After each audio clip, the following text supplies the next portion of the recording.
मुसलमान ये नहीं सोच सकता है कि मैं कश्मीरी पंडितों के बगैर अधूरा हूँ। कश्मीरी पंडित बिरादरी जो है वो यहाँ पर सेंस ऑफ सिक्योरिटी फील करती है। जैसे यहाँ का सिक्योरिटी इकोसिस्टम है वो काफ़ी हावी है और वो उग्रवाद और वो वायलेंस वाले लोग काफ़ी मार्जिनलाइज हो गए। मैं नहीं कहूँगा कि ख़त्म हो गए। के नज़दीक किस तरीके से क्या सोल्यूशन हो सकता है, किस तरीके से वो अपने घरों को वापस लौट सकते हैं? घर या बिगड़े हुए हैं या घर बेचे गए हैं डिस्ट्रेस सेल में या कुछ घर जलाए भी गए। एक माहौल था, हम किसी को कसूरवार नहीं ठहरा सकते। हम इस वक्त SKICC के लॉन्स में मौजूद हैं और अभी अभी यहाँ पर ग्लोबल पंडित कन्क्लेव जो है उसका पहला दिन आज कंक्लूड हुआ और इसी हवाले से हमारे साथ खुसूसी बातचीत करने के लिए अशोक भान जी, जो कि कश्मीरी पंडित बरादरी के एक बहुत बड़े लीडर हैं, वो मौजूद हैं और इस कॉन्फ्रेंस के ज़रिए वो क्या मैसेज देना चाहते हैं और कश्मीरी पंडित बरादरी मौजूदा जो सियासी मंजरनामा है जम्मू कश्मीर का उसको कैसे देखती है, इस सब पर हम बातचीत करेंगे। भान साहब, सबसे पहले हमें बताइएगा कि आज की ये जो कन्क्लेव यहाँ पर हुआ, पहला दिन जो इसका था, तो क्या मैसेज आप इस हवाले से देना चाहते थे और क्या मैसेज दिया गया? देखिए, ये जो कन्क्लेव था ये काफ़ी दिनों से हम एक प्रयास कर रहे थे कि कश्मीर के बदलते हालात जो हैं उनको उसकी हम साम ले रहे थे, उसकी एनालिसिस कर रहे थे और उसमें हम देख रहे थे कि जो यहाँ बदलाव आ रहा है डेवलपमेंट में, पॉलिटिक्स में, डेमोक्रेसी का रुझान है, इलेक्शंस हुए उसमें लार्ज पार्टिसिपेशन हुई, तो इस सारे माशरे में हम बाहर क्यों हैं? हम तो इस धरती के पार्ट हैं, हमारी 5000 साल से ज़्यादा है इस रूट्स हैं यहाँ, तो हम एज अ समुदाय, एज अ कम्युनिटी बाहर क्यों हैं? अगर इतना कुछ हो रहा है कश्मीर में, एक बदलाव आ रहा है, क्या कश्मीरी मुसलमान ये नहीं सोच सकता है कि मैं कश्मीरी पंडितों के बगैर अधूरा हूँ?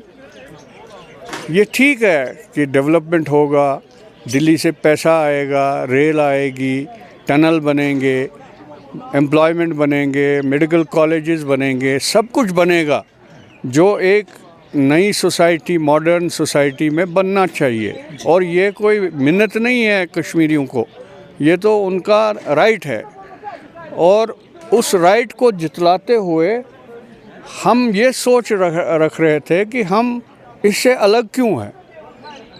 और जब हमारी कम्युनिटी ने एक प्रयास किया, हम बैठे इस पे सोच विचार किया, तो हम इस नतीजे पे पहुँचे कि जितने भी हमारे समुदाय के लोग विदेशों में और देश के विभिन्न अंगों में, रियासतों में हैं, उनको इकट्ठा करके हम एक टूर बनाते हैं। तो हमने 6 दिन पहले इस कन्क्लेव से एक टूर लिया। हम वादी के हर एक कोने में गए, जहां हमने पहले अपनी धरोहर देखी, अपनी हेरिटेज देखी, उसके साथ साथ जो हेरिटेज के साथ जुड़े हुए लोग थे जो मुस्लिम समुदाय से थे, वो कैसे बिहेव करेंगे, कैसे उनका एटीट्यूड रहेगा, वो भी देखना था। तो हमने जब पाया कि एक वार्म रिसेप्शन है हमारे आने पे और जो बात हम सोच रहे थे कि कश्मीर अधूरा है हमारे बगैर, वो हमें प्रतीक मिला, वो हमें सामने आया, वो हमारे टूर में हमारे सामने आया, जिनको कोई पॉलिटिक्स नहीं है। वो तो गांव के सीधे साधे लोग, वहाँ की औरतें, वहाँ के बच्चे, उन्होंने हमें इतना खुशामदीद किया कि हम गदगद हो गए। हमें कहा कि भाई हमारी तो एक्सेप्टेंस है अपने घर में।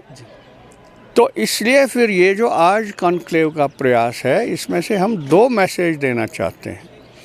एक ये कि कश्मीरी पंडित समाज के लोग जहाँ जहाँ फैले हुए हैं, वो तो फैले हुए हैं पलायन की वजह से, यहाँ से निकले, जिसको कहीं भी रोज़गार मिला वो चला गया और उसने अपने मेरिट से तरक्की की। और अगर उसने तरक्की की है 36 साल के बाद, उसको एहसास हो रहा है कि मेरे रूट्स कहाँ हैं। और जब वो रूट्स ढूंढने जा रहा है, रूट्स तो कश्मीर में है, तो हमने ये फ़ैसला लिया कि हम एक प्लेटफॉर्म बना के सब समुदाय को इकट्ठा करेंगे और हमने इकट्ठा किया और इकट्ठा करके हमने ये सोचा कि हम कश्मीर जाएंगे, जैसे मैंने कहा कि हम खुद देखेंगे, और हम इस बात पे कन्विंस हैं कि हमारे बगैर यहाँ अधूरापन सोसाइटी को महसूस हो रहा है। मुझे बताइएगा, जब हम डेमोक्रेसी की बात कर रहे हैं, आप कह रहे हैं कि यहाँ पर डेमोक्रेसी प्रिवील हुई है और हालात जो हैं दिन ब दिन बेहतर होते नज़र आ रहे हैं, बाकी चीज़ें डेवलपमेंट की तरफ बढ़ता जा रहा है, कश्मीरी पंडित बिरादरी जो है वो यहाँ पर सेंस ऑफ सिक्योरिटी फील करती है? सेंस ऑफ सिक्योरिटी एक अलग मुद्दा है। वो मुद्दा देखिए, अगर दहशतगर्दी पनपी यहाँ तो एक सेक्शन सोसाइटी का तो सपोर्ट करता ही था, तभी तो पनपी। दहशतगर्दी हवा में तो नहीं आएगी जब तक कोई ना कोई उनको इंफ्रास्ट्रक्चर सपोर्ट स्ट्रक्चर हो। अब जैसे यहाँ का सिक्योरिटी इकोसिस्टम है वो काफ़ी हावी है, और वो उग्रवाद और वो वायलेंस वाले लोग काफ़ी मार्जिनलाइज हो गए, मैं नहीं कहूँगा कि ख़त्म हो गए। अब उसको जब हम एनालाइज करते हैं तो हमें तो लगता है कि माहौल ठीक है। ये मेरा इस पे व्यू है जी। तो अगर कश्मीरी पंडित बिरादरी, जैसे आपने कहा कि आप चाहते हैं कि वापस आना, और अगर इक़दामात उठाए जा रहे हैं, तो आपके नज़दीक किस तरीके से, क्या सोल्यूशन हो सकता है, किस तरीके से वो अपने घरों को वापस लौट सकते हैं?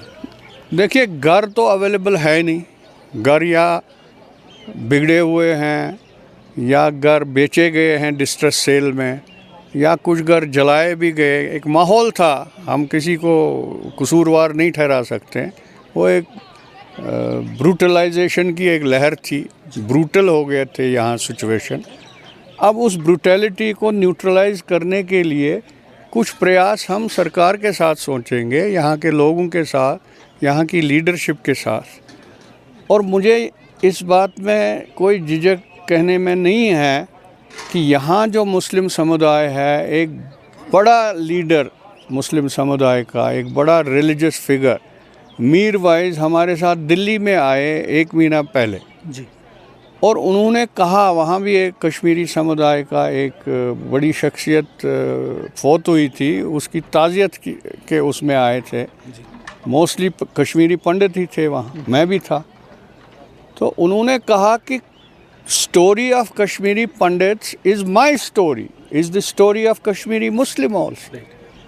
अगर उन्होंने ओन किया हमारी सिक्योरिटी को और सोसाइटी को और हमारी पेन को, ये तो एक काबिल तारीफ बात है। और ऐसे ही जो बाकी हैं यहाँ रिलीजियस फिगर्स हैं, सोशल एक्टिविस्ट हैं, वो काम कर रहे हैं, वो एक माहौल बनाने की कोशिश कर रहे हैं, एक सिक्योर्ड माहौल बनाने की कोशिश कर रहे हैं। जब तक वो प्रयास पूरा हो तब तक भी हम आना चाहते हैं। अगर हमें कहीं एक कंपोजिट कहीं एकोमोडेशंस में रखें तो हमें कोई बाधा नहीं है, जब तक हम माहौल को समझें, माहौल को एसिमुलेट करें, देखें कैसे करना है कैसे नहीं करना है, और अपना कंट्रीब्यूशन देखें। जैसे यहाँ DPS स्कूल चल रहा है जी, हम लोग कल गए थे वहाँ, तो वहाँ हम ओवरवेल्म हो गए। वहाँ बच्चे जो तरक्की कर रहे हैं एजुकेशन के सेक्टर में, वहाँ जो विकलांग बच्चों के लिए फैसिलिटीज़ देखी हमने, वहाँ जो हमने कनेक्टिविटी देखी इंटरनेशनल इंटरनेट के साथ बच्चों का और बच्चियों का, और वहाँ से निकले हुए बच्चे आज ग्लोब में कहीं कहीं एडमिशन ले रहे हैं बड़े बड़े इंस्टीट्यूशंस में जी। अगर ये उदाहरण हम ले, वो भी DP दर मेमोरियल है, अगर ये हम उदाहरण ले, ऐसे ही सैकड़ों इंस्टीट्यूशन हम बना सकते हैं जो यहाँ के मुसलमान समुदाय को भी बहुत ही फ़ायदा होगा। टेक्नोलॉजी से फ़ायदा होगा, एंटरप्रेन्योरशिप से फ़ायदा होगा, बाकी जितने भी होंगे इकोसिस्टम को बचाने का फ़ायदा होगा। ये तो स्वर्ग है, ये तो जन्नत है। ये कहाँ मिलेगा? हम तो दुनिया भर के देशों में गए हैं, अपने घर से हमें कोई ब्यूटीफुल ज़्यादा दिखा नहीं, और इस घर को हम क्यों ना अलसर नाव नए सिरे से ब्रिक टू ब्रिक फिर बिल्ड करें और नए कश्मीर की तरफ इसको दिशा दें। भान साहब, मुझे ये भी बताइएगा कि सरकार का अब तक का क्या रवैया रहा है। हम अक्सर व बेशतर ये देख रहे हैं कि जो भी हुकूमतें यहाँ पर आई हैं वो कहते हैं कि कश्मीरी पंडित बरादरी जो है हमारा पार्ट एंड पार्सल है और उनकी वापसी के लिए इक़दामात उठाए जाएंगे या उठाए जा रहे हैं। तो अब तक क्या उनका वो तरीक़ेकार रहा है और आगे आपको क्या लगता है कि क्या होने वाला है? देखिए, ये मौजूदा सरकार है दिल्ली में और यहाँ, इन्होंने तो कोई प्रयास इस बारे में किया नहीं। जो कुछ हुआ है वो डॉक्टर मनमोहन सिंह की सरकार ने किया था। 1700 करोड़ रुपए उसने कश्मीरी पंडित की रिहैबिलिटेशन का एक पैकेज रखा था और 5000 नौकरियां उसमें शामिल थी। वो 5000 बच्चे तो नौकरी में लग गए कॉन्ट्रैक्चुअल बेसिस पे, और उनको एकोमोडेशन भी यहाँ ट्रांजिट एकोमोडेशन दी गई। वही चला है, उसमें कोई एनहांसमेंट नहीं हुई। इस करंट सरकार ने कुछ नहीं किया, उनकी तरह देखा भी नहीं वहाँ क्या सुविधा है, क्या सुविधाएं नहीं हैं, उनकी ग्रीवेंसेस क्या हैं, कोई अजाला नहीं है वहाँ। तो जब तक ना नेशन स्टेट का सॉफ्ट पावर और हार्ड पावर हमारे साथ हो, तभी तो हम एक इंफ्रास्ट्रक्चर बना सकते हैं। हम तो कंट्रीब्यूट ही कर सकते हैं माइंड पावर से, मगर जो फिज़िकल रिसोर्स हैं, जो फाइनेंशियल रिसोर्स हैं, वो तो सरकार ने ही देने। और हमारी इतनी ज़मीनें चली गई, हमारे इतनी प्रॉपर्टी चली गई। अब नए सिरे से क्या सोच रहेगी सरकार के साथ, अभी एंगेजमेंट तो हुई नहीं। आज गवर्नर, लेफ्टिनेंट गवर्नर साहब ने कहा कि हम प्रयास कर रहे हैं कि आपकी लीडरशिप के साथ एक स्ट्रक्चर डायलॉग करेंगे हम, और फिर प्लान करेंगे कि कैसे रिहैबिलिटेशन हो। ये वादा तो प्राइम मिनिस्टर मोदी जी ने भी किया था, होम मिनिस्टर ने भी किया था, मगर आज गवर्नर के इस लेफ्टिनेंट गवर्नर के इस बयान से ये हमें लगा कि उन्होंने ये कहा कि अगर अब नहीं होगा तो कभी नहीं होगा, और हम इसका प्रयास कर रहे हैं। वो देखते हैं अब गवर्नमेंट का करनी और कथनी में क्या अंतर रहेगा, क्या फ़र्क रहेगा, वो तो आने वाला समय ही बता देगा। मगर हमें उम्मीद है कि इतने बड़े समुदाय को वो नेगलेक्ट नहीं कर सकते हैं, इनकी डिमांड्स को नेगलेक्ट नहीं कर सकते। और ये घर वापसी है, ये हमारा हक है, ये कोई उनको खैरात नहीं देनी है, और हमारा हक है। उनका भी कॉन्स्टिट्यूशनल ड्यूटी है ये, कि अगर हम यहाँ से पलायन करके गए, हमने खुद तो नहीं किया पलायन, हमें निकाला गया, तो इसलिए ये उनका भी दायित्व बनता है।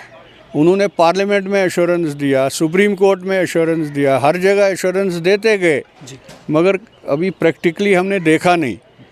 अब उम्मीद है कि जो एलजी साहब उनके रिप्रेजेंटेटिव हैं यहाँ, उन्होंने आज एक बड़ा आश्वासन दिया, एक बहुत बड़ी एश्योरेंस दी। देखते हैं, ये तो टाइम ही बता देगा। भान साहब, इससे पहले कि हम इख्तिताम करें इस बात का, मैं ये जानना चाहता हूँ कि बहुत सारे जो आपकी कम्युनिटी के लीडर्स हैं, वो जब आज भी बात करते हैं, सोशल मीडिया के ज़रिए हो या फिर मीडिया पर हो बात करते हो, तो वो जब वादी कश्मीर की जो मुस्लिम बरादरी है, तमाम मुस्लिम बरादरी को उस पलायन का ज़िम्मेदार ठहराते हैं और हर किसी को एक ही कटघरे में खड़ा करते हैं। तो आप भी इस कम्युनिटी का एक बड़ा हिस्सा हैं, आप इस चीज़ को कैसे देखते हैं? नहीं, मेरा तो हमेशा एक ये रहा है कि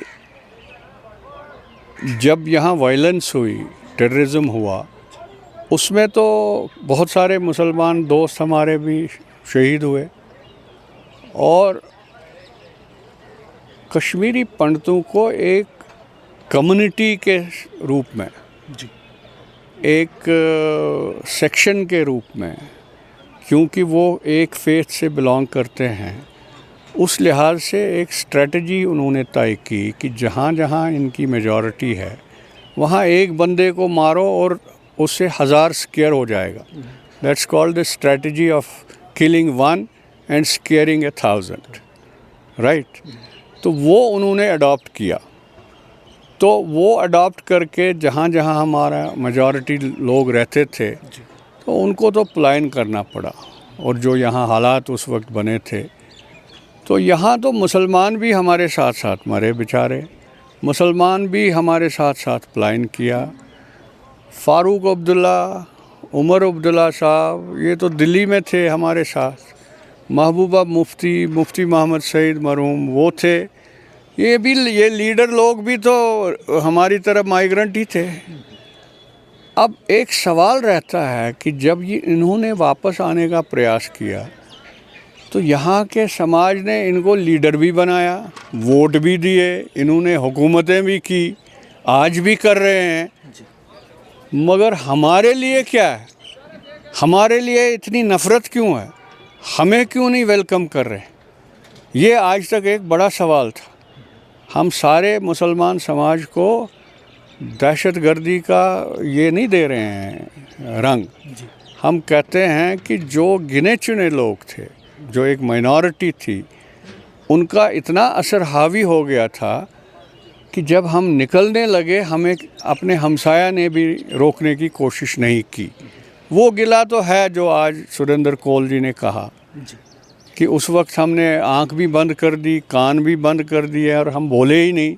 शायद उन्हें भी डर रहा हो सकता है, हम ये भी कह सकते हैं वो भी डरे हुए थे। तो इसलिए हम इल्ज़ाम उनको नहीं दे रहे। वो तो हमारे भाई हैं, वो पीस लविंग है। मीरवाइज जी के वालिद दहशतगर्दों ने मारे, लोन साहब दहशतगर्दों ने मारे, बहुत से लीडरों के रिश्तेदार मारे गए, मौलाना मसूदी साहब मारे गए। और यहाँ मीर मुस्तफ़ा थे पहले, ऐसे वो था एक ब्लॉक प्रेसिडेंट नेशनल कॉन्फ्रेंस का, मोहम्मद यूसुफ हलवाई, वो भी मारे गए। तो मरे तो मुसलमान भी इसमें हैं। तो वो सेक्शन दहशतगर्द का था और वो टाइम दहशतगर्द का था, वो हावी हो गए। हमें उस टाइम की हुक्मरानों से एक ही शिकवा है कि उन्होंने उस दहशतगर्दी को उस सख्ती से नहीं निपटा जो निपटना चाहिए था और कश्मीर को बचाना था। वो खुद भाग गए। अब उस पर हम सवाल नहीं उठाना चाहते हैं, आज वो हुकूमत में हैं हम, मगर सवाल है। तो उस सख्ती से उन्होंने दहशतगर्दी ख़त्म करने का प्रयास किया ही नहीं जी। और उन्होंने Kashmir they left to the wolves. ये सिर्फ पंडित तो निकल गए, मगर जो मुसलमानों के साथ हुआ वो भी तो एक बहुत बड़ा सवाल यह है। तो इस हुकूमत के लिए वो जवाबदेही कहीं ना कहीं देनी पड़ेगी कि उन्होंने किन हालात में अपनी ज़िम्मेदारी एब्डिगेट करी। उन्होंने ज़िम्मेदारी से उन्होंने किनारा कशी की और निकल गए यहाँ से, और यहाँ वायलेंस को तरजीह मिली। इसीलिए यहाँ के वायलेंस वाले लोग हावी हो गए। ये है माशरा। बहुत शुक्रिया सर बात कर। थैंक यू, शुक्रिया। ये अशोक भान जी हमारे साथ बात कर रहे थे क्योंकि जैसे मैंने आगाज़ में कहा कि यहाँ पर ग्लोबल पंडित कन्क्लेव हो रहा था, जो इससे पहले कश्मीर हेरिटेज टूर हुआ था, उसके इख्तिताम पर ये 2 रोज़ा कन्क्लेव हुआ और आज इसका पहला दिन था। भान साहब ने क्या कहा और किस तरीके से वो चाहते हैं कि यहाँ पर दोबारा कश्मीरी पंडित बरादरी जो है वो लौटे, वो आपने सुना। उम्मीद करते हैं कि आज की ये गुफ्तगू आपको पसंद आई होगी। हमें अपनी आरा से ज़रूर नवाजिएगा। तब तक के लिए दीजिए मुझे और मेरे वीडियो जर्नलिस्ट मुसा फयाज़ को इजाज़त। देखते रहिए राइजिंग कश्मीर।